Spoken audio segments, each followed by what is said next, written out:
écoutez, je vais d'abord saluer nos téléspectateurs de plus en plus nombreux et qui nous font des remontées positives sur le travail que nous faisons, que vous faites. Bonjour Daniel. Bonjour à tous. Très heureuse d'être avec vous. Bonjour, je commence par les dames, ça vous dérange pas, monsieur? Nadia? Bonjour Gérard, bonjour à tous. Christian? Bonjour tout le monde. Ce qui voulait dire, ceux qui n'ont pas compris, bonjour à tout le monde. Oui. Et mon ami Eddy? Bonjour à tous et surtout bravo à cette chaîne. Et à toutes. À toutes et à tous. Oh, si tu veux. Si tu veux, c'est si long, hein. Je voudrais, avant d'oublier, je suis désolé, on va faire un truc un petit peu en famille, vous signaler que Chris Combet sera en Martinique, qu'il aura déjà passé le 1er avril au moment où vous allez découvrir cet enregistrement, peut-être même également le 2, mais en tous les cas que le 3 avril, il a été à la Dunette, que le 6 avril, il sera au Sunset, que le 7 avril, il sera au Rooftop Ouais. du Lamentin, et le 8 et 9 avril, Casino Batelière, il est accompagné d'Alex Bernard à la contrebasse, de Ronald Tulle, piano, et de Georges Tigeau, Mac. qui joue des percussions, je crois. Bon, alors Chris Combet est génial, allez le voir. J'ai pris un petit peu le secteur de Christian. Et je vais vous asséner de mes billets. Billet numéro 1, c'est une fable de Jean de La Fontaine. Le lion s'en allait en guerre. Le lion, dans sa tête, avait une entreprise, ça veut dire un projet. Il était conseiller de guerre, il envoya ses prévôts ce sont ses conseillers. Il fit avertir les animaux, tous furent du dessein veut dire le projet. Chacun selon sa guise, l'éléphant devait sur son dos porter la tiraille nécessaire et combattre à son ordinaire. L'ours s'apprêtait pour les assauts, le renard ménageait de secrètes pratiques, le renard, n'est-ce pas? Et le singe amusait l'ennemi par ses tours. Renvoyez, dit quelqu'un, les ânes qui sont lourds et les lièvres, sujets à des terreurs, panique. Point du tout, dit le roi. Yes. Je les veux employer, notre troupe sans eux ne serait pas complète. L'âne effraiera les gens, nous servons de trompette, et le lièvre pourra nous servir de courrier. Le monarque prudent et sage, de ses moindres sujets, sait tirer quelque usage et connaît les divers talents. Il n'est rien d'inutile aux personnes de sens. Ça, c'est la morale de la fable. La source de la fable, c'est un certain Abstémus, que Jean de La Fontaine, souvenez-vous, il s'inspirait toujours soit de fables grecques, de fabulistes grecs, etc. Là, c'est d'Abstémus, de son vrai nom, qui n'est pas grec, Lorenzo Bevilacqua, et un fabuliste italien qui, lui, termine la fable d'origine en insistant plus lourdement sur le sens de la fable. Et il précise qu'elle signifie que personne dans l'univers n'est totalement inutile ou méprisable. Alors, j'ai essayé d'appliquer ça à notre époque. J'ai essayé de faire un coup de fabuliste, quoi. Oui. De faire l'intéressant. Le concert harmonieux des nations ne peut être en soi incapable de tout service pour la Russie, dont le premier service, certainement, serait celui de vivre en paix, chose que le peuple de Russie ne tardera pas à découvrir. Merci de votre attention. Quelques brèves. Autre second billet. Alors, imaginons un instant, les enfants, là, comme ça, nous sommes là, il nous a dit, imaginons que l'enfer existe. L'enfer existe. L'enfer et le paradis existent. Et ça existe après la mort. Quoique nous sachions que l'enfer existe déjà sur terre. Mais l'autre, pire, avec les flammes et tout ça. Alors, je suis inquiet pour certains. Alors, comprenez mon inquiétude quand je vais vous raconter deux petites histoires tristounettes à mort. Boris Romanchenko, 96 ans, survivant de 3 camps de concentration, et un nazi naturellement, a été tué lorsque le projectile, ça fait 10 jours, a touché son immeuble à Kharkiv, en Ukraine. Terrible. Ou encore, un peu plus long, en marge d'une réunion dédiée à la relance d'un dialogue social normalisé entre le nouveau responsable, le nouveau patron du CHUM, et les 5 organisations syndicales. Vous aviez réalisé qu'il y a 5 organisations syndicales? C'est pas ça le sujet, je continue. Des manifestants à l'extérieur de la salle ont lancé, c'est un euphémisme, un produit très corrosif. C'est-à-dire, vous l'acide dans ces mondes-là, sur des personnes présentes. On dit des personnes présentes, ça c'est le communiqué officiel. En fait, il s'agit des sous-traitants, il s'agit des vigiles. C'est bien ça, M. Marjou, je ne me trompe pas, des vigiles qui gardiennent... Et le produit, c'est de la soude caustique. L'acide. Purée. Sur les personnes présentes qui ont été touchées aux yeux selon la direction de l'ARS et de l'hôpital. Des plaintes ont été déposées. 3e billet, on va finir l'épisode. Ah ouais. Je voudrais vous poser une question, à vous tous. Un Haïtien qui fuit la misère de son pays n'est-il pas plus proche, et pas seulement géographiquement de nous, qu'un Ukrainien? Ne répondez pas. Un Saint-Lucien dont par beau temps on peut voir le toit des maisons, qui parle la même langue que nous, n'est-il pas plus proche de nous qu'un Ukrainien? Ne répondez pas. Et ce raisonnement vaut pour tous nos frères, ne vaut-il pas pour nos sœurs, nos frères de la Dominique, pour tout l'archipel des Antilles? Alors, et pourtant, vous voyez ce que la France, notre France que nous aimons, refuse de faire pour notre famille naturelle, pour en même temps, offrir un véritable pont d'or aux martyrs ukrainiens. Alors, mais ne vous trompez pas, hein, je ne vais pas vous raconter que je n'applaudis pas à deux mains. Nous applaudissons à deux mains les efforts importants de la France, de l'Europe, à l'égard de nos frères caucasiens, ukrainiens. Je ne dis pas comme M. Elie Marajo, blanc. Je ne dis pas ça, ça ne se fait pas. Je veux dire que... Ça ne se fait pas en France. Je veux dire que ça ne se fait pas en France, mais nous sommes en France. Nos frères tout autant, qui sont malgré tout nos frères tout autant en humanité. Mais nous espérons impatiemment que le même traitement sera un jour fait aux damnés de la terre. Bon, la plupart d'entre eux, là, je vais faire comme M. Marajo, Yonoué. Effectivement, c'est paradoxal, mais c'est comme ça. Voilà, un petit jingle pour rafraîchir l'atmosphère, respirer un peu l'actualité.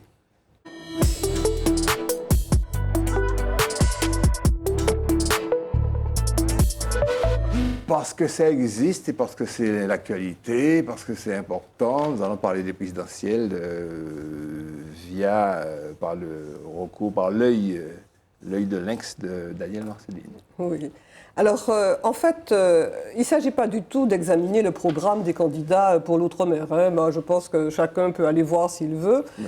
Moi, ce que je voudrais partager avec vous ici, et puis avec ceux qui nous voient, c'est une interrogation. Je me demande, est-ce que les présidentielles intéressent les partis politiques martiniquais?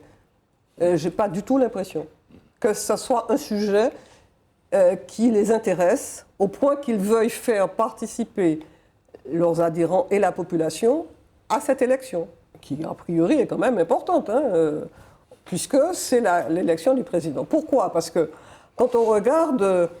Il y a deux partis, le parti de Catherine Conconne et puis le parti PIA, qui a présenté, alors PIA a présenté une plateforme d'orientation pour les candidats, et puis le parti de Catherine Conconne a présenté 70 propositions aux candidats. Mais c'est des sujets, je dirais, c'est un peu catalogue. Pour moi, c'est pas des questions véritablement de fond, et d'ailleurs, ça n'a pas l'air d'intéresser beaucoup de monde. Les autres partis qu'on peut considérer comme importants, genre PPM, MIM, RDM, moi je dis c'est silence radio jusqu'à présent.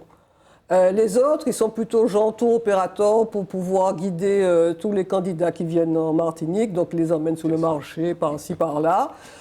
Donc on ne voit pas trop à quoi ça sert. Et donc la question que moi je pose, puisqu'on sait que l'abstention sera importante, puisqu'on dit bon les gens ne se sentent pas concernés.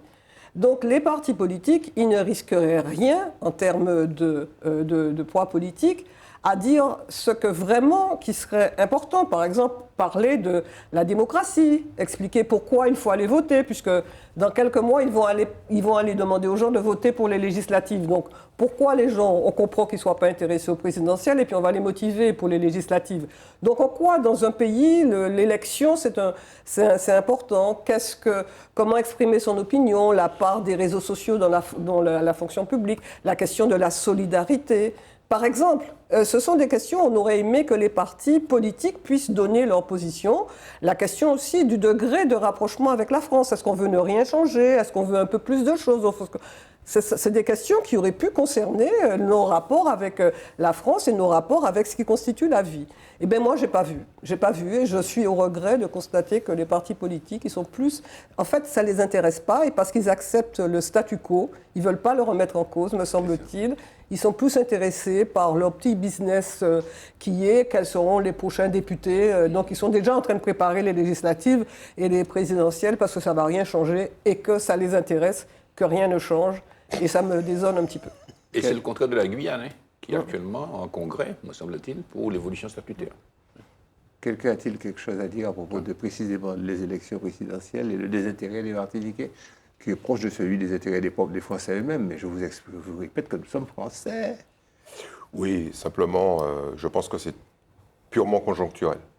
Il y a eu une passion très très forte des Martiniquais pour Sarkozy, Ségolène. Valéry Giscard d'Estaing. Ah oui, Valéry Giscard d'Estaing, c'est le top du top. Mais non, mais récemment, donc Ségolène, Sarkozy, et puis Hollande, Sarkozy, avec des taux de participation qu'on n'avait jamais vus depuis très longtemps. Mais bon, ça tient peut-être aux candidats. Aux candidats, et puis au contexte, et puis aussi tous les tourments de notre époque. Pendant que tu as la parole, parle-nous du programme justement de ces présidents pour une chose qui est concrète et qui nous concerne, c'est le bio bien mangé dans les cantines, une idée qui apparemment fait l'unanimité parmi eux. Oui, surtout que le sujet est peu polémique, puisqu'il s'agit de mettre le bio dans les cantines de nos enfants. Et tout le monde est d'accord pour plus de bio, plus de choses naturelles, etc. Simplement, c'est un peu compliqué. Mais parmi ce que Macron a amené, il y a une loi qui est extrêmement intéressante, qui est la loi Egalim, qui prévoit qu'il faut 50% de produits de qualité dans les assiettes de nos gosses, à la cantine, je dis bien à la cantine, et 20% en bio. Il fallait que ça soit le cas en avril 2022. Mais c'est raté. Et concrètement, oui, le résultat. Puisqu'on est à 10% de bio, et qu'on aura les produits de qualité, on sera entre 11 et 15%. Vous avez vu qu'on est loin des 50%. Alors, les types qui protègent Macron disent « Ouais, mais attendez, rappelez-vous, il y avait les lois Grenelle en 2009, on avait dit 20% en 2012, et en 2017, on était à 3,4%. Donc, en fait, ça fait longtemps que c'est raté, pour une raison simple, c'est que derrière tout ça, il y a des éléments structurels. Bio, c'est plus cher, forcément. Et il y a des gens qui disent que ce n'est pas vrai. Ouais. Ils font des études très très précises et le décalage est extrêmement faible. 20% en dessous de 20% de bio, on est à 2,6 euros. De matière qui compose la matière première, ok. Et entre 20 et 40%, on est à 2,02. Donc, ça ne veut mettre plus de bio n'équivaut pas techniquement à un prix plus cher. Je peux de mémoire donner l'explication, c'est parce que dans la nourriture saine, enfin bio, on utiliserait des matières brutes, qui coûtent moins cher à l'origine, moins de viande.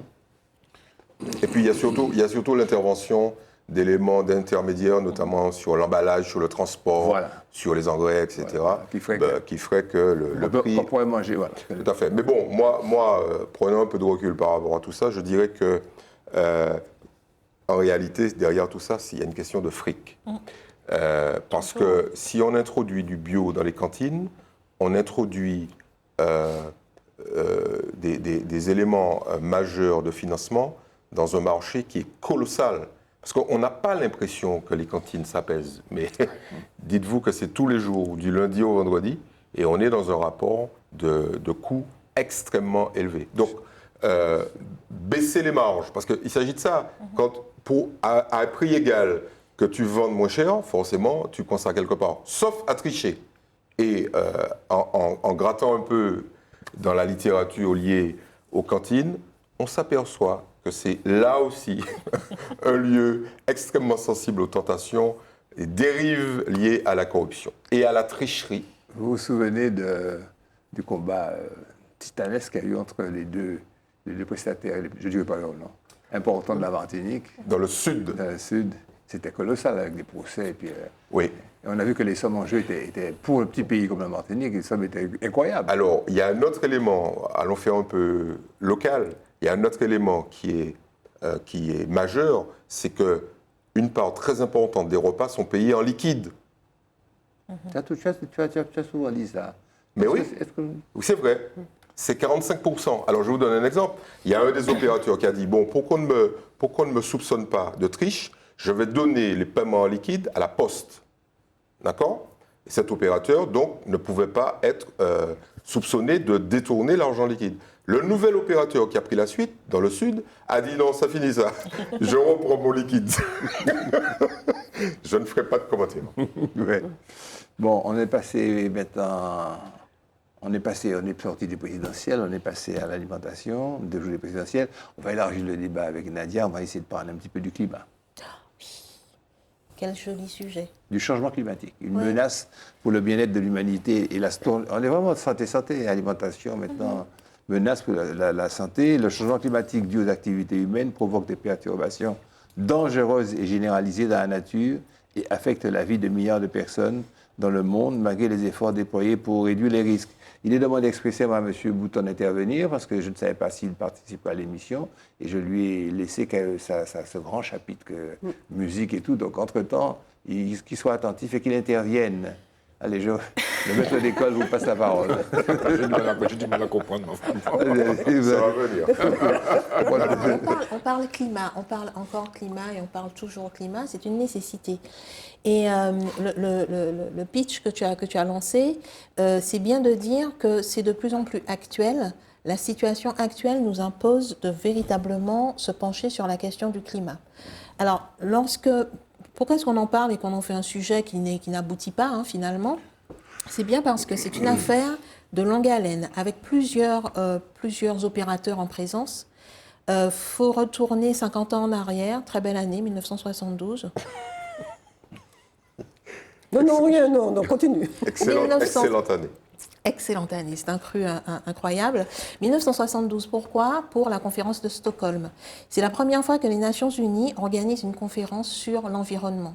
C'est important ce moment-là, c'est là qu'il y a eu le programme des Nations Unies pour l'environnement, le fameux PNU, et qui a surtout diligenté un organe dont on parle beaucoup maintenant, qui est le GIEC. Je pensais que tu dirais qui est le GIEC. Ça regroupe un certain nombre de spécialistes qui se penchent sur la question du climat. C'est une partie que je vais développer, tout à l'heure, mais dans l'ordre qui avait été prévu. Je te laisse toute ta partie. C'est vrai que j'ai fait un petit peu dans le désordre. On fait une émission avec un conducteur. Le conducteur conduit. Et je fais volontairement dans le désordre pour bien dire de quoi l'on parle. Donc le GIEC, c'est important de revenir sur eux parce que chaque année, pratiquement, on dit qu'ils sortent leur rapport, etc. Le dernier, il est très récent puisqu'il date de fin février. Absolument. Mais surtout, c'est important donc, de se repencher sur le GIEC, qui sont donc ces experts sur des thématiques, des spécialités plutôt, qui sont diverses et variées, parce que le climat renvoie au temps de la Terre, c'est-à-dire qu'il y a un temps extrêmement long. Lorsqu'on parle d'un effet de la Terre, un temps géologique, ce n'est pas notre temps humain. Donc, il y a bien tous ces experts qui interviennent sur des sujets qui peuvent sembler éloignés les uns des autres, et il s'agit pour eux de faire consensus sur la lecture que l'on peut avoir du climat. Et ces experts donc réunis dans le GIEC, au cours des dernières années, enfin depuis en fait cette fameuse conférence 1972, ils ont, parallèlement à eux, il y a eu un autre groupe qui s'est pas monté mais renforcé, qui sont les climato-sceptiques. Les climato-sceptiques, c'est qui? C'est bien entendu une histoire d'argent, c'est toujours une histoire d'argent.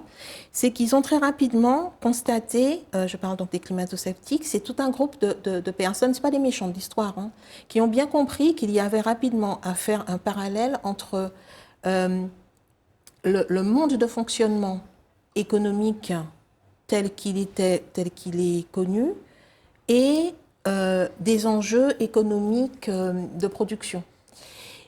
Donc, leur travail à eux, ça a été de contester la mise en cause, le lien vraiment de cause à effet immédiat entre le changement climatique que l'on opère et l'action humaine. Et ça dure depuis 50 ans. Aujourd'hui, le sujet s'est un peu déplacé dans la mesure où, climato-sceptique ou pas, ce n'est plus ça le sujet. Les effets du changement climatique, je ne parle pas de réchauffement, mais du changement climatique, il est réel et sérieux. C'est-à-dire là, on le voit, entre les sécheresses, les inondations nombreuses, les événements finalement climatiques majeurs, ils se sont imposés sur l'entièreté de la planète avec des effets vraiment catastrophiques pour les populations, mais aussi pour les écosystèmes.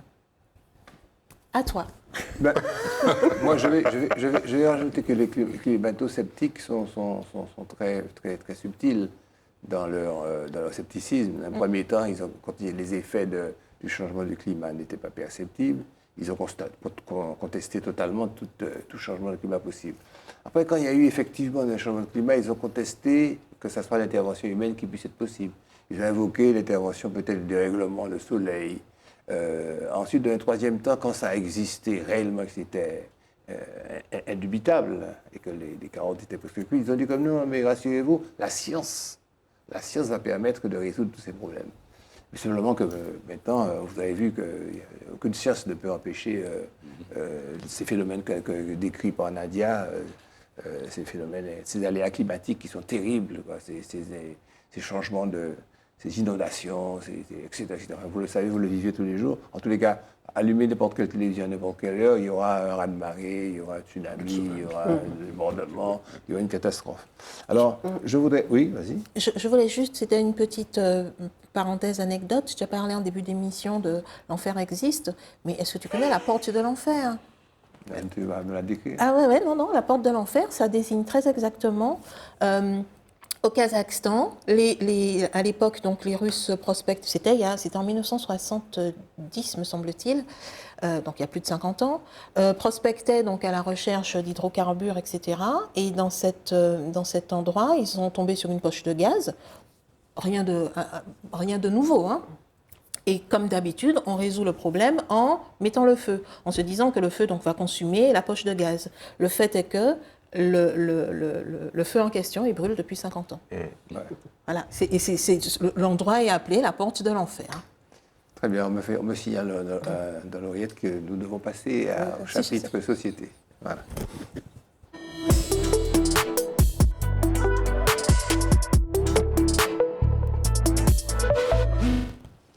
Pour lancer ce débat sur l'inflation, qui est une chose complexe et compliquée, que je regarde un petit peu ça, et je vais donner ça à Eddy, qui est l'économiste du groupe, et je me suis dit, bon, je vais écouter attentivement parce que je suis un peu perdu. À toi la parole. Oui, enfin, le terme est à nouveau à la mode. Oui. C'était le cas dans les années 70, vous vous rappelez, peut-être, pour ceux qui étaient nés. Je m'adresse aux téléspectateurs. Parce qu'ici, évidemment, nous sommes tous matures. L'idée, c'est quoi? C'est que on assiste à une augmentation extrêmement élevée des prix, de tous les prix, de toutes les matières premières qui rentrent qui constituent les produits et les services que nous utilisons tous les jours. Bon, le plus emblématique, c'est évidemment les hydrocarbures. On a un baril, vous vous rappelez, qui était lamentablement à la fin des années 2010 aux alentours de 20 dollars le baril, et les gens se disaient, mais mon Dieu, les pauvres producteurs de pétrole, notamment le Venezuela, que vont-ils devenir? Aujourd'hui, on est à 119 dollars. Donc ça va, ça se passe très très bien. Il faut dire que Vladimir Poutine les a fortement aidés, mais pas que ça, notamment la reprise économique. Alors c'est quoi l'inflation? C'est évidemment l'augmentation extrêmement rapide et extrêmement élevée des prix, qui altère durablement votre capacité à acheter des choses, c'est-à-dire votre pouvoir d'achat. Mais attends, mais les salaires augmentent parallèlement avec les syndicats, avec les NAO. Les salaires, il n'y a qu'un salaire qui augmente de manière mécanique, c'est le SMIC. Puisque vous savez, la loi a inscrit l'augmentation mécanique du SMIC en relation avec l'inflation. Et les types qui ont écrit cette loi à l'époque pensaient que l'inflation folle que nous avions connue dans les années 70 ne reviendrait jamais. Eh bien, là, il y a prix, puisque là, le type qui va gagner le plus d'argent et la nana qui vont gagner le plus d'argent, ce sont les smicards. Tandis que les salaires normaux, eux, eh bien, ça relève de la négociation. Alors, c'est déjà le cas, notamment dans la restauration. En France, alors ici, on espère que ça va arriver, plus 30% quand même sur les salaires, ce qui n'était jamais arrivé. Quand vous voyez votre salaire augmenter de 30%, c'est lié au miracle. Mais là, en l'occurrence, c'est réel. Non, ce qui est en train de se passer, c'est qu'on avait prévu 3,2% d'augmentation en 2022. On est probablement aux alentours de 4. Alors, c'est quoi la conséquence? La conséquence, c'est que, bien évidemment, il va falloir, pour faire en sorte que le pouvoir d'achat reste à peu près équivalent, augmenter massivement les salaires. C'était déjà le cas dans les années 70. Mais surtout, il va falloir que l'économie puisse être contrôlée, notamment ce qu'on appelle la masse monétaire, c'est-à-dire l'argent qu'on met en circulation. Parce que le lien le plus important et les conséquences la conséquence la plus importante, c'est que la monnaie avec laquelle vous achetez vos biens et services se dégrade, sa valeur se dégrade. Et juste une petite image, ça nous rappelle les années 20, juste après la guerre 14-18, où les Allemands stockaient dans des pièces comme le studio des tonnes de billets qui n'avaient chaque jour plus la valeur de la veille, donc avec un pouvoir d'achat nul. On espère tous que ça ne va pas arriver. Et on a l'exemple du Venezuela, pas très loin de nous, qu'avec la dévaluation, on voit les images d'actualité avec des gens avec des masses de billets en main pour acheter que dalle. Et les Allemands, vous connaissez l'image où ils avaient leurs billets dans des brouettes. Alors j'espère. Mais l'Ukraine nous remet une couche là-dessus. Hein. Oui. L'Ukraine nous remet une couche parce que l'Ukraine, en fait, c'est pas tant l'Ukraine, c'est l'Ukraine et la Russie qui sont des fournisseurs d'un certain nombre de matières premières extrêmement importantes. Nadia en avait parlé dans l'émission précédente. Tout ce qui touche aux technologies, le palladium, etc. Tout ce qui touche, on en a parlé ici, les carreaux. Oui. Le carrelage, voilà, donc plus le gaz, plus le pétrole. Mais si j'ai bien compris, c'est mondial. Si j'ai bien compris, la reprise économique de 2020 a entraîné une inflation du fait de la raréfaction des matières premières, des marchandises, qui fait que les prix ont augmenté et puis que c'est un truc infernal, cette histoire. Non, mais c'est extrêmement intéressant parce que ça permet aux gens qui nous écoutent de toucher du doigt l'extrême fragilité du système économique mondial. Alors, il y a un truc intéressant, c'est que ça traduit aussi Covid plus guerre, plus reprise, ça traduit la fin d'une époque qui est celle de l'expansion de la mondialisation. C'est fini. Oui. Il y a un institut qui a BlackRock, qui est un des plus gros gestionnaires de fonds, a dit je regarde mes chiffres, c'est fini. C'est-à-dire que tout le monde va vouloir faire chez soi au moins une partie de ce qu'il consomme. C'est pas une bonne nouvelle. C'est pas une bonne nouvelle parce qu'il y a des pays qui ont la capacité de faire ça, et puis il y a des pays qui dépendent du monde entier, notamment pour avoir à manger. Je pense en particulier au Bangladesh, à l'Inde, à la Chine. La fin de la mondialisation pour la Chine, c'est une catastrophe. On va paraphraser un syndicaliste qui avait dit la Martinique va souffrir.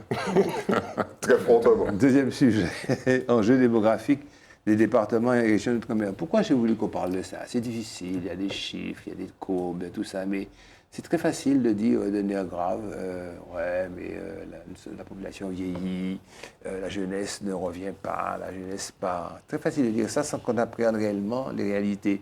Je pense que c'est Daniel Marceline qui allait pouvoir nous synthétiser simplement un sujet aussi crucial pour le devenir de notre société. Et oui, je suis heureuse de me découvrir des compétences que j'ignore.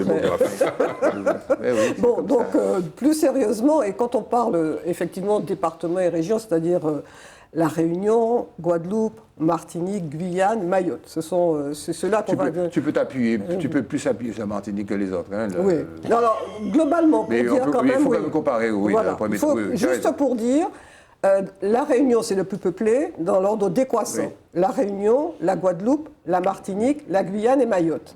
Mais que cet ordre-là va être dépassé parce que il se trouve, la Réunion est entre le groupe Martinique-Guadeloupe et le groupe Guyane-Mayotte. Martinique-Guadeloupe, c'est là où il y a une population qui vieillit, moins de naissances et pas d'immigration. Guyane et Mayotte, c'est là où il y a une population très jeune, et il n'y a pas de personnes âgées, et il y a une immigration forte. Et la Réunion est intermédiaire. Donc, pour parler de la Martinique, on est donc dans la configuration où on a donc une population qui vieillit, on a beaucoup moins de naissances, on a beaucoup plus de jeunes qui partent. Donc, ce qui fait qu'on est dans un tableau qu'on nous décrit tout le temps. Et la Martinique, on entend ça dans les ondes tout le temps, la Martinique sera le plus vieux département de France. Ce qu'il me semble important, c'est de dire, mais qu'est-ce qu'on en fait de ça? C'est un constat. Donc, par conséquent, quelles sont les politiques publiques? Et les politiques publiques, déjà, me semble-t-il, ça serait d'avoir la démarche de dire, c'est une réalité, faisant un atout, c'est-à-dire créons des filières.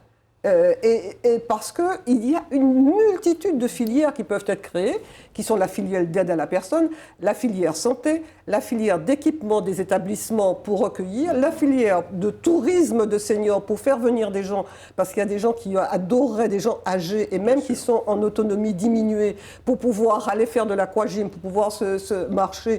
Et donc, on peut faire au niveau de l'équipement, c'est-à-dire le bâtiment, c'est-à-dire les services, et également tout ce qui est la santé. Donc, si on veut, si on a la volonté de faire de ce qui nous est annoncé comme une catastrophe, d'en faire un atout pour développer des filières d'excellence, on a un moyen de faire en sorte que la Martinique puisse faire face et, ce faisant, attirer pour renverser la tendance, pour faire en sorte qu'il y ait plus de naissances et pour qu'on reparte. Enfin, pour ma part, c'est le vœu que je formule.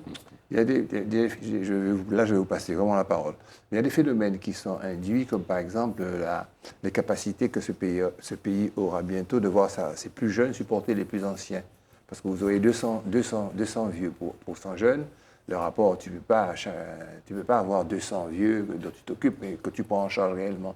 Le ratio est tout à fait... Oui, non, mais sauf qu'on est au niveau, on est globalisé, hein, donc par conséquent, c'est pas les jeunes Martiniquais qui s'occupent des vieux Martiniquais, hein, c'est la solidarité nationale. Hein, non, mais c'est une donnée démographique. Tu parles d'aide physique, matérielle. Non, je parle de prise en charge. Il y a une prise en charge morale, affective, et peut-être même matérielle aussi. Par contre, ça existe déjà. Hein, les personnes âgées qui sont toutes seules chez elles.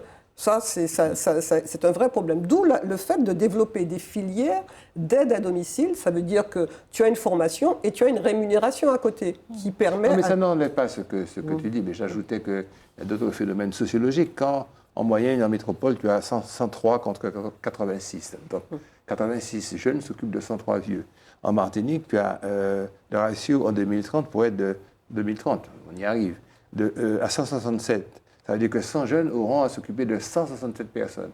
C'est quand même dans une société, ça crée des troubles. Surtout quand il y a une grande partie des jeunes qui sont restés au pays, qui sont, il faut le dire, pas très intéressés par le devenir global de leur famille. Je ne veux pas être méchant, mais... Peut-être que c'est bien la problématique. Il ne faut pas seulement compter sur sa famille pour aider, il faut compter sur la professionnalisation de l'aide à domicile. Mais je suis d'accord avec toi, mais enfin, on peut toujours dire ça. Eddy ? Moi, je pense qu'il ne faut pas...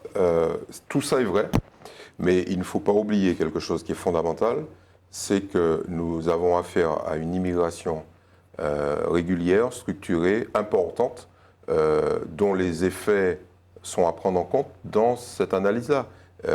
Aujourd'hui, on estime que entre 3 000 et 5 000 personnes débarquent chaque année sur l'île. Et ce discours est totalement absent à la fois de l'analyse politique, de l'analyse administrative d'ailleurs.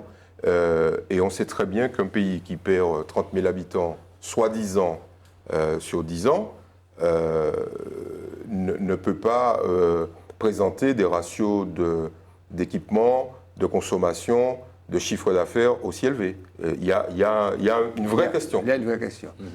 Christian. Enfin, moi, je rebondis sur ce que tu dis, Daniel, parce que ça fait quand même quelques décennies qu'on parle de problèmes de vieillissement et qu'on parle de filières. Alors, est-ce qu'il y a véritablement des politiques publiques ou autres qui sont mises en place? Non.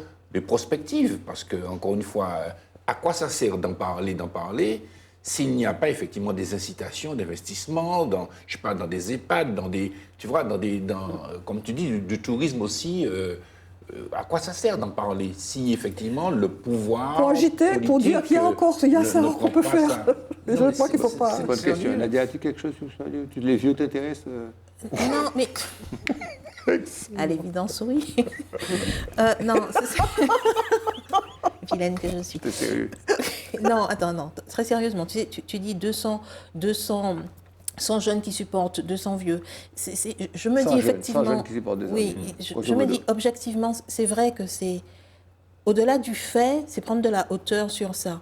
Les vieux dont tu parles, et vraiment, je reprends les propos de façon vraiment basique, les vieux dont tu parles, ils ne sont pas tous dans le même état. Il ne faut pas se dire que les gens, parce qu'ils sont vieux, ils sont complètement décatis. Mais à quel moment il y a l'infrastructure, tu parlais de filière, Daniel, mais il y a l'infrastructure qui permet aux gens d'être opérationnels et toujours actifs. Et je pense aux États-Unis, tous les vieux aux États-Unis vont, par exemple, en Floride. Et tout est adapté pour des gens qui marchent plus lentement, mais qui continuent de fonctionner, qui continuent de... Tous les vieux bossent aussi jusqu'à 80 ans. Passons au chapitre culture, si vous voulez bien.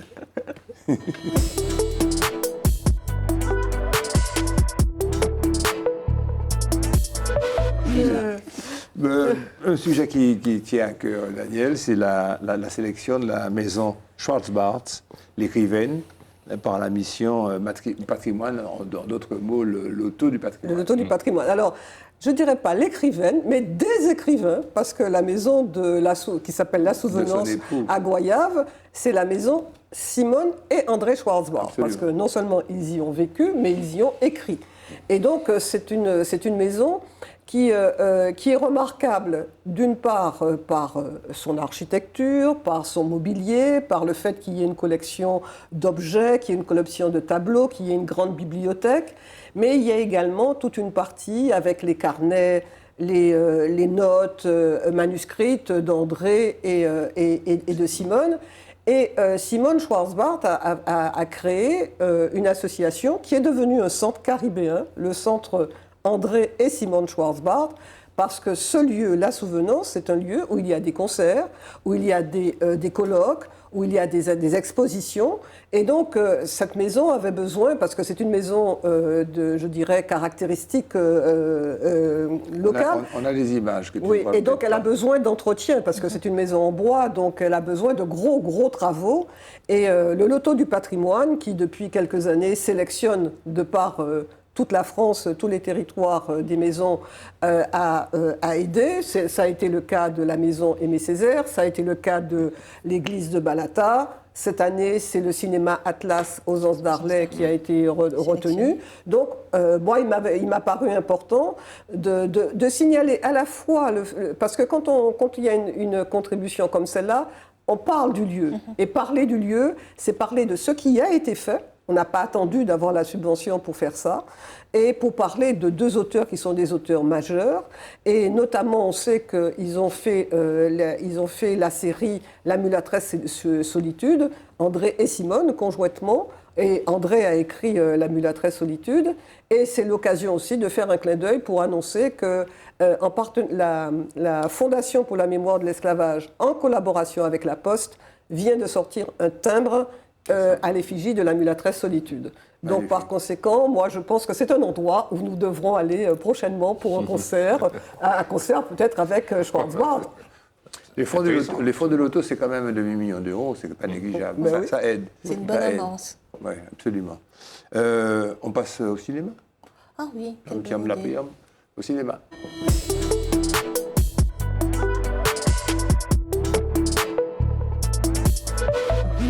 Mémoria d'Api Chapon. Je ne vais pas vous fatiguer avec son nom. Je te laisse dire. Je ne vais pas vous fatiguer avec son nom. Mais pour le coup, c'est ce film qui était donc présenté à Cannes. Api Chapon, c'est un habitué, hein, puisqu'il a déjà eu un prix. Il est reparti avec ce film vraiment différent, avec le prix du jury. Je dis vraiment différent parce que le film Mémoria, c'est presque une méditation. Le film, une méditation, c'est-à-dire on n'est plus tout à fait au cinéma, on est plongé dans ses pensées, il met dans un état vraiment différent. Ça part d'un bang. Et donc c'est à la fois une expérience sonore, une expérience visuelle. C'est beaucoup de lenteur, mais jamais d'ennui. Et c'est vraiment important. Et pour moi qui suis plutôt sur du cinéma, j'ai vite envie de comprendre de quoi ça parle et puis what the point, quoi. Ouais. Sans forcément que ce soit de l'action coup de poing musclé, mais qu'on puisse comprendre le film impose vraiment d'entrer dans un autre état. Et c'est...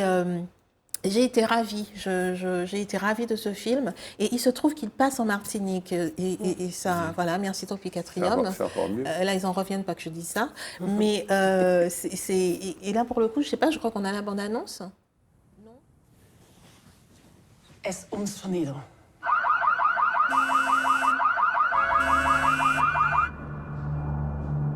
¿Dónde lo escuchaste? En un cuarto.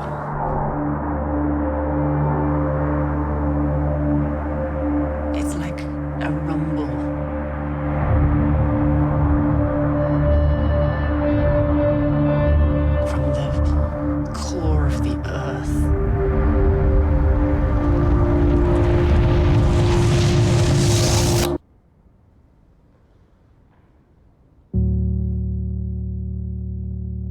lo mejor puede ser una alucinación.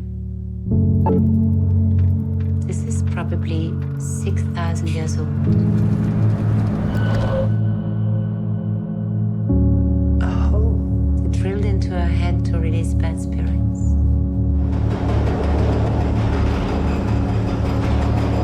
Este sonido.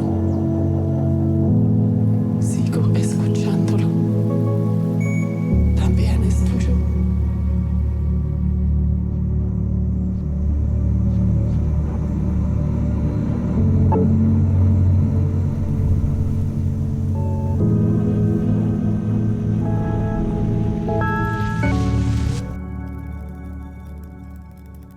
On va simplement et tranquillement Après maintenant ce voyage en Bhoutan, laisser la parole à M. Bouton. Il faut quand même un petit jingle musique, je ne sais pas s'il est passé.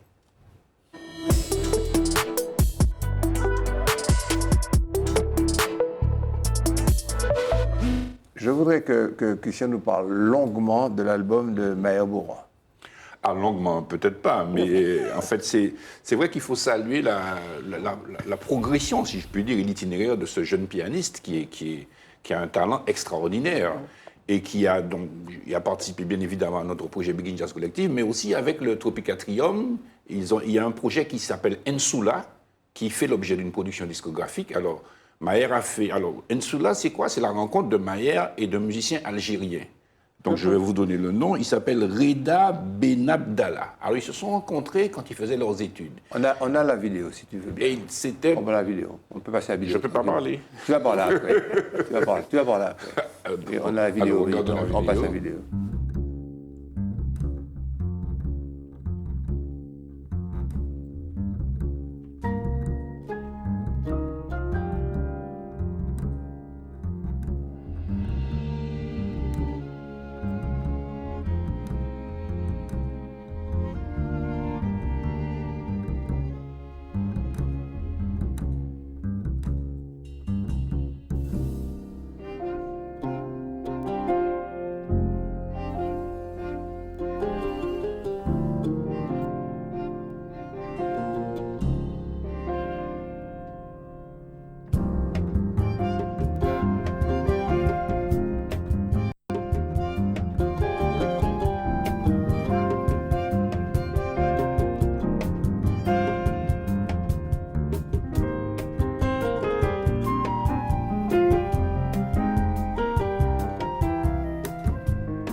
Pas à l'idée de demander à ces nègres de corriger la conception qu'ils se font de l'histoire.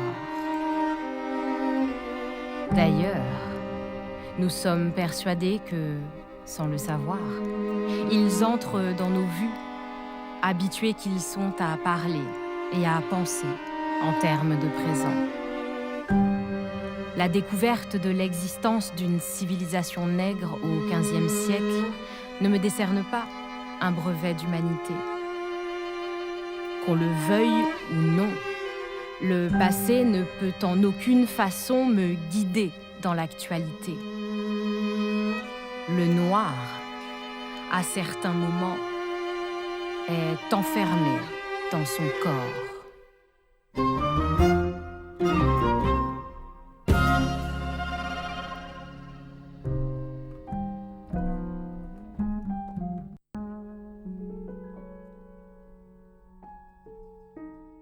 Donc, la matérialisation de l'œuvre de Frantz Fanon, mise en musique, récitée par Florence Baudin, qui est une jeune Martiniquaise que d'ailleurs Maher Bora a découvert dans un concours qui était fait par le Tropicatrium. Il a découvert cette fille qu'il a intégrée.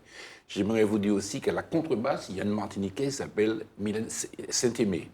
Hélène Saint-Aimé, qui est merveilleuse, qui a 25 ans, mais qui a un talent et qui joue dans le monde entier. À la violoncelle, il y a une fille qui s'appelle Anissa également, qui chante et qui est vraiment superbe. Alors, il y a eu 2 concerts qui ont été faits par Tropicatrium, merveilleux. Qui est producteur et de il y a eu l'album? cette Tropicatrium. Et il y a eu cette rencontre entre cet Algérien et Maher Bora, et depuis l'université, ils s'étaient promis de créer ce concept, et je crois 15 ans ou 10 ans après, ils ont concrétisé à l'Atrium. Alors, Maher a sorti un album Vous voyez la profondeur, l'émotion de... vous voyez, j'aimerais vous dire aussi que la guitare qu'on voit, ça s'appelle le oud. C'est une guitare algérienne. Et c'est vraiment quelque chose de très intéressant. Édouard Glissant parlerait de créolisation. Oui, absolument, tout à fait. Voilà, donc ce sont des textes intéressants. C'est vraiment quelque chose, à mon avis, qu'on doit acquérir pour écouter tranquillement. Ça rentre dans le même contexte du second sujet que tu vas traiter, qui est la sauvegarde du marché de la musique enregistrée. Alors, c'est vrai que je raisonne d'après mon âge, mais c'est vrai que la musique enregistrée aujourd'hui, elle a coulé en face du numérique. D'ailleurs, j'aimerais faire une petite parenthèse, parce que hier soir à l'Atrium, il y a eu un merveilleux concert en hommage à Jackie Bernard, et c'était merveilleux de voir comment les gens ont fait l'acquisition de disques de Jackie après. Après le concert. Donc, il reste un petit espoir. Aujourd'hui, où le vinyle, quand même, ressuscite un peu, puisque les amateurs de bonne musique achètent des vinyles, on refait des platines. Alors, j'ai envie de dire que je ne veux pas être, rétrograde, mais chaque artiste qui a un projet fait un album. D'autre part, il y a beaucoup de gens qui ont encore des lecteurs de CD. Et puis, il y a aussi cette synergie aujourd'hui d'acheter un album après avoir écouté un concert. Donc, je voudrais croire qu'on puisse quand même sauvegarder un peu le marché de la musique enregistrée, parce que c'est quand même important dans des petits pays comme nous, où, si vous voulez, s'il n'y a pas quand même une petite rentabilité à un album, et si on se réfugie dans le numérique à tout va, je ne suis pas sûr que de la sauvegarde des identités. Alors, je sais que ça peut paraître un peu rétrograde, mais je considère que c'est comme le cinéma. Le cinéma, comme on dit, c'est autre chose. Quand la cassette VHS est sortie, on a pensé que le cinéma était mort. Il y a eu des investissements publics, il y a eu quand même une propagande.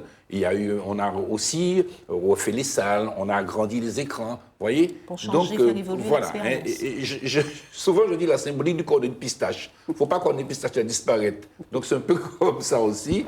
Je crois qu'il est utile qu'on puisse essayer de faire en sorte qu'on puisse garder ce marché du disque et faire en sorte que les artistes puissent écouler un petit peu leur production. Tu comprends qu'il faudrait aussi sérieusement rémunérer l'artiste de la musique et écouter un streaming sur digital, le streaming, organiser qu'au niveau de petits marchés comme le nôtre, que les musiciens, que les collectivités, la Commission de la culture, le CSSM voient sérieusement le problème de plateformes qui soient propres à nous.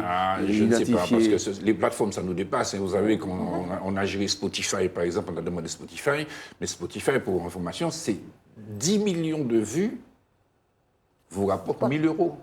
Oui, mais justement, donc, si vous voulez, il y a certainement quelqu'un qui s'en met plein la poche. Il y a quelqu'un qui se met certainement plein la poche dans ça, au détriment de l'artiste. Vous savez qu'en Jamaïque, par exemple, ils ont mis en place des dispositifs pour sauvegarder la production phonographique et le disque. Alors, aujourd'hui, dans une voiture où on écoute de la musique, il n'y a plus de lecteur CD. C'est à croire qu'il y a une espèce de complot pour que le tout numérique se fasse. Vous voyez? Donc, on pourrait imaginer, trouver des voitures. Moi, j'écoute toujours des CD dans ma voiture. Peut-être que je suis un peu rétrograde. Ta voiture est vieille. Oui, non, ma voiture n'est pas aussi vieille que ça. Non, ce que je veux dire, c'est que, vous savez, c'est tout le problème, tout à l'heure, on parlait de la mondialisation, de cette précipitation dans un monde qui nous étouffe. Écoute, ma grand-mère... Donc, moi, ce que je crois, c'est qu'il faut parfois... Fini. Non. Il faut s'interroger. Il faut s'interroger pour pouvoir ralentir un petit peu, si vous voulez, des mutations qui sont trop dévastatrices. Ma grand-mère me disait, j'ai retrouvé la vie accouchée au point qu'arriver mettre une bout. Mais bon, nous allons pouvoir la redresser un tout petit peu, mais la mettre à la verticale, je ne pense pas, Christian. Je pense que la solution, ça serait plutôt de réellement valoriser le travail des artistes par le digital. C'est un paradigme, il y a un courant, mais l'un n'empêche pas l'autre, Gérard. L'un n'empêche pas l'autre, c'est ça. Ceci étant, vous savez, en même temps, comme dirait l'autre. Non, mais en même temps, on pourrait. Traite-nous de la taxe parafiscale et du Centre national de musique. Ça aussi, c'est intéressant. Ça, c'est du pognon. Oui, alors, je n'ai pas trop approfondi, mais quoi qu'il en soit, il faut se rappeler que, de même que le CNC existe, aujourd'hui, il y a le CNM, Centre national de la musique. Qui a pour fonction, un peu comme le CNC, de sauvegarder un peu les bases de la musique et de développer aussi la politique publique de la musique. Alors, avant, il y a une taxe parafiscale. Alors, la taxe parafiscale n'existe pas dans les Outre-mer. C'est une taxe, effectivement, qui est payée par les entrepreneurs de spectacle et qui alimente un fonds qui est destiné à aider le spectacle. C'est 3,50% qui sont perçus sur tous les spectacles. Alors, ça n'a jamais été institué ici, mais je sais que l'Atrium paie la taxe parafiscale. Il y a un certain nombre d'organismes, mais les entrepreneurs de spectacle ne paient pas la taxe parafiscale, premièrement parce que il n'y avait pas, si vous voulez, la licence d'entrepreneur de spectacle, c'est quelque chose qui est arrivé assez tard ici, en Martinique. Et puis, deuxièmement, l'instauration de la taxe pose un certain nombre de problèmes, parce que forcément, ça va renchérir les coûts des spectacles. Et aussi, comment les entrepreneurs aussi pourront s'alimenter, puisque le fonds doit permettre aux entrepreneurs de spectacle de pouvoir bénéficier de cette taxe pour pouvoir financer leur spectacle. Alors, comme c'est quelque chose de national, c'est centralisé, alors je pense qu'il y a une réflexion véritablement sur ça à faire ici, mais je crois qu'elle n'a pas du tout lieu. Au-delà de ça... pardon ? Pas encore. Parce que ça va dans la structuration de la filière, finalement. Absolument. Moi, quand j'étais à la station, je savais qu'elle existait. Elle était perçue par le CNV, le Centre national de la variété, mais elle n'était pas appliquée en Outre-mer. Ça veut dire qu'on en bénéficie sans y contribuer, c'est ça? On n'en bénéficie pas vraiment. Hein. On pourrait en bénéficier si on demandait je vais essayer d'être un peu plus explicite. Vous savez qu'il y a des organismes comme le Prodis qui accueillent beaucoup d'entrepreneurs de spectacle en France. Ce sont des organismes professionnels. Ouais. Donc, ces gens-là, chaque fois qu'ils font un spectacle, ils paient 3,50% du chiffre d'affaires du spectacle qui va alimenter ce fonds. Ouais. Et donc, ils sont adhérents à ce fonds. Et à partir du moment où ils font un spectacle, ils peuvent avoir une avance financière du fonds qu'ils alimentent eux-mêmes. Okay. Vous voyez? Donc, ce sont des mécanismes qui ont été mis en place en France métropolitaine pour pouvoir faire en sorte que l'économie culturelle, l'économie du spectacle fonctionne. Ici, ça n'a jamais existé. Alors, est-ce qu'il faut dupliquer de manière catégorique cela? Non. Ou est-ce qu'il faut une réflexion plus globale? On va réfléchir. Voilà, c'est ça. Et ça. en attendant cette profonde réflexion, je vais vous saluer, voir Daniel, voir Nadia, voir Eddy. Passez une bonne semaine. Nous allons nous revoir bientôt, si le petit Jésus veut bien. Et ce que je vous souhaite dans tous les cas, c'est de continuer à travailler comme vous le faites et de, continuer d'approfondir les sujets. Et dit, je ne gagnez pas trop d'argent dans vos activités, mais qui sont fort heureusement très intellectuelles. Heureusement que tu gagnes de l'argent. Je vous présente mes excuses. Oui. J'ai un petit mot aussi pour dire que le CNM, il est important que nous prenions contact avec le CNM, le Centre national de la musique, parce que pour l'instant, je crois que c'est la DAC qui a des contacts, mais je crois qu'il faut réfléchir véritablement pour qu'il y ait une action un peu politique publique pour qu'on puisse prendre contact avec le CNM et voir comment on peut harmoniser. Espérons que Plateau Roi et Tutti Frutti t'écoutent et t'entendent sur tout ça, du redit. Je crois qu'on a une vidéo de Gilles Rosine, Retour au pays. Ah oui, très bien. Il faut qu'on l'entende. Ça ne s'appelle pas Retour au pays, mais comme il est revenu au pays, à l'occasion, pour fêter ça, on va entendre, on va écouter, on va visionner une magnifique vidéo de Gilles Rosine.